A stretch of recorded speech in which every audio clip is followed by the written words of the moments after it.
एक गरीब और गौतम बुद्ध की कहानी। एक समय था, एक गांव में गौतम बुद्ध आकर शरण लिए हुए थे। काफी लंबा सफर तय करने के बाद बुद्ध थोड़ा आराम कर रहे थे, परंतु लोग इनसे अपनी समस्या का हल मांगने हमेशा पहुंचे रहते थे। ऐसे में जहाँ भी वह रुकते वहाँ लोग लंबी कतार में जमा हो जाते और उनको अपनी समस्या बताते और बुद्ध उसका समाधान करते। उसी गांव में एक सड़क के थोड़ा किनारे पर एक भिखारी बैठा करता। वह यह रोज देखता कि लोग अपने दुख दर्द और अपनी गंभीर से गंभीर रूपी समस्या को लेकर जाते हैं, और जब वहां से जाते हैं तो उनका चेहरा बेहद खिलखिला रहा होता है। वे मुस्कुरा रहे होते हैं और नए जोश के साथ भरे दिखते हैं। भिखारी के मन में यह विचार आया कि क्यों न वह भी बुद्ध के पास जाए, उन्हें अपना हाल कह सुनाए, परंतु वह डरता था।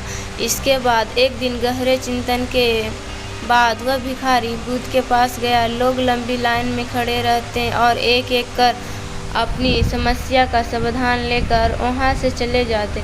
ऐसे में गौतम बुद्ध के चेहरे पर सदा मुस्कुराहट रहती और वे हमेशा इसी तरह समस्या का हल बताते। भिखारी भी जब उनके पास पहुंचा तो उन्हें प्रणाम करता हुआ बोला, भगवान, इस जगह पर सारे लोग खुश व समृद्ध है, पर मैंने तो ऐसा कुछ नहीं करा जिससे मेरे को जीवन का दुख झेलना पड़ रहा है।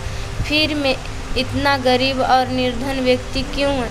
इस पर बुद्ध बोले, तुम गरीब और निर्धन इसीलिए हो क्योंकि तुमने आज तक सिर्फ मांगा है, किसी को कुछ दिया नहीं है। तो वह खड़े लोग सब हैरान रह गए और सबके मन में यह सवाल उठने लगा कि यह गरीब किसी को क्या दे सकता है। इस पर गरीब भिखारी ने बोला कि भगवान, मैं खुद भीख मांग कर गुजारा करता हूँ, भला मैं किसी को क्या दे सकता हूँ। भगवान बुद्ध थोड़ी देर चुप रहे, फिर चुप्पी तोड़कर बोलने कि तुम्हारे पास बहुत कुछ है, देने को ईश्वर ने तुम्हें बहुत कुछ दिया है बांटने के लिए, जिसमें सबसे पहले तुम्हारे यह 2 हाथ हैं जिससे तुम लोगों की मदद या सेवा के लिए इस्तेमाल कर सकते हो। तुम्हारे पास मुस्कुराहट है जिससे देखकर तुम दूसरों में नई ऊर्जा का संचार कर सकते हो। मुंह से 2 मीठी बातें बोल सकते हो। ईश्वर ने जिसको यह 3 चीजें दी है उसको कभी कोई निर्धन और दुखी नहीं कर सकता।